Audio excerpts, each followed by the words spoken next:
Good morning, student. We are doing SST of 6th class and we are doing the book The Earth, Our Habitat. Yes, today we will start second chapter, the globe, latitude and longitude. See this globe. See this globe. This is a globe. This is a line. These are latitude. These straight lines are latitude and these vertical lines are longitude. In this chapter we will read about these things. In the previous chapter you have read that our planet Earth is not a sphere. हमने previous chapter में क्या पढ़ा? हमारी जो planet earth है वो sphere नहीं है, पूरी तरह से गोल नहीं है. It is slightly flatten at the north and south pole. मतलब जो इसका नॉर्थ और साउथ पोल है यहाँ से ये फ्लैट हो जाती है, फ्लैट होना शुरू हो जाती है. And balls in the middle. Balls मतलब बाहर की तरफ उभरा होना. जैसे ये आगे देखो, इसको गोल गोल ऊपर की तरफ उभरा हुआ नजर आ रहा है, मतलब सेंटर से मिडल से उभरी होती है. बल्स होती है बाहर की तरफ उभरी हुई. What is the meaning of balls? उभरा होना, बाहर की तरफ उभरा होना. मतलब जो अर्थ है नॉर्थ एंड साउथ पोल से फ्लैटन है and in middle it balls outward, मतलब बाहर की तरफ उभरी हुई है. Can you imagine how it looks? क्या तुम अब अंदाज़ा लगा सकते हो कैसे दिखती है? See in this globe. Globe is a true model of earth.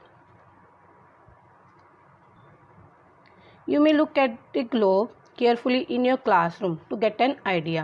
Idea लगाने के लिए तुम अपने क्लास में ग्लोब को ध्यानपूर्वक देख सकते हो. Globe is a true model of the earth. Globe जो है धरती का ट्रू मॉडल है. ग्लोब में be varying size and types. Big ones which can not be carried easily. जो ग्लोब है कहते वेरिंग साइज मतलब अलग अलग साइज और टाइप्स की होती है. बिग वंस बड़ी भी होती है. Which can not be carried easily जो आसानी से उठाई नहीं जा सकती. Small pocket globe. स्मॉल होती है जो पॉकेट में भी आ सकती है, छोटी सी होती है इतनी सी बॉल लाइक.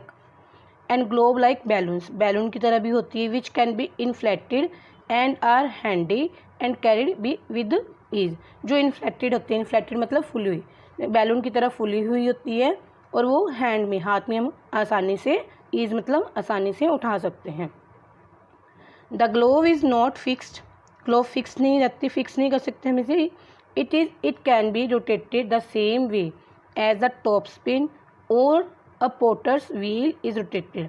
ग्लोब कभी फिक्स नहीं है, ये हमेशा घूमती रहती है. जैसे टॉप स्पिन, आपने लाटू एक खिलौना ना लाटू, आपने वह देखा होगा, तो वह उसको घुमाते हैं तो उस तरह से वो घूमती है. फिर पोटर्स कुम्हार का जो व्हील है जिस पर वो घड़े वगैरह बनाता है उसको रोटेट करता है, वैसे ही ग्लोब घूमती है और वैसे ही हमारी धरती घूमती है. The globe on the globe countries continent and oceans are shown in their correct size. हम ग्लोब पर कंट्रीज़ को, कॉन्टिनेंट्स को और ओशंस को करेक्ट साइज में देख सकते हैं. Yes, it is difficult to describe the location of a point on the sphere like the earth. मतलब ये डिफ़िकल्ट होता है कि जो धरती स्फीयर की तरह ऐसे गोल दिखाई देती है, मतलब पूरी तरह एक गोल ही दिखाई देगी, तो हम रेफरेंस पॉइंट कैसे बताएंगे, लोकेशन कैसे, मतलब किसी जगह को ढूंढना है तो कैसे ढूंढेंगे. Now let's do. Now the question arise as to how to locate a place on it. हम किसी स्थान को यहाँ कैसे ढूंढें. अब क्वेश्चन यह उठता है, we need certain points of reference and lines to find out the location of a place. हमें कुछ सर्टेन कुछ रेफरेंस पॉइंट्स चाहिए और कुछ लाइंस चाहिए जिससे हम प्लेस की जगह की लोकेशन ढूंढ सके. रेफरेंस मतलब संदर्भ, मतलब कुछ पॉइंट्स होते हैं, संदर्भ पॉइंट होते हैं, वो किसी जगह से रिलेटेड होते हैं, वो जिसके द्वारा हम उस जगह को ढूंढ सकते हैं. See this. These are latitude and these are longitude, and latitude and longitude help us to find the place and temperature. You will notice that a needle is fixed through a globe in a tilted manner, which is called its axis. अब जो globe में ये देखो, सी this is a needle. ये needle fix की हुई है, तो ये जो ग्लोब है टिल्ट होती है, मतलब झुकी होती है, टिल्टेड मैनर में, मतलब झुकी हुई मैनर में है या फिक्स। ये अब ये लाइन ड्रॉ हो जाएगी यहाँ से, तो इसको क्या बोलेंगे, axis. This is a axis and this is a imaginary line. 2 points on the globe through which the needle passes are 2 poles, north pole and south pole. अब 2 पॉइंट्स है ये जहाँ से नीडल पास हो रही है, तो इसे क्या बोलेंगे, this is a north pole, this is a south pole. The globe can be moved around its needle from west to east just as earth move. जो ग्लोब है ये अपनी नीडल के अराउंड वेस्ट टू ईस्ट, मतलब ऐसे घूमना शुरू करती है, ऐसे घूमती है, west to east, the left to right, जैसे हमारी धरती घूमती है, तो लेफ्ट की तरफ जाके ऐसे घूमती है, मतलब वेस्ट टू ईस्ट, क्योंकि यहाँ ईस्ट है, यहाँ वेस्ट है। But remember there is a major difference, लेकिन मेजर डिफरेंस है ग्लोब में एंड अर्थ में। The real earth has no such needle. जो धरती है हमारी, कोई उस पर नीडल नहीं लगी हुई। It moves around it axis, जो अपने एक्सिस के इर्द गिर्द तो घूमती है, लेकिन कोई नीडल शो नहीं होती, जैसे which is an imaginary line, जैसे कि ग्लोब में शो किया गया दिस इज़ अ नीडल। ऐसे धरती पर ऐसा कुछ भी नहीं है, ये ग्लोब में वैसे ही आपको समझाने के लिए बताया, this is a needle, this is a imaginary line axis of the earth and earth moves around this axis. Another imaginary line running on the globe divides into 2 equal parts.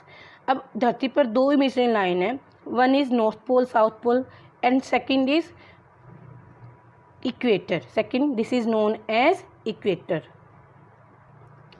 Yes, see this is another imaginary line of the earth.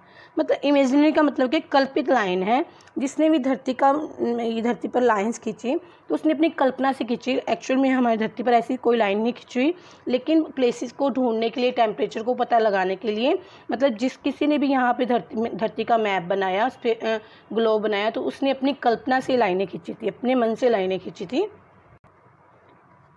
The north half of the earth is known as northern hemisphere and the south half of the known as southern hemisphere.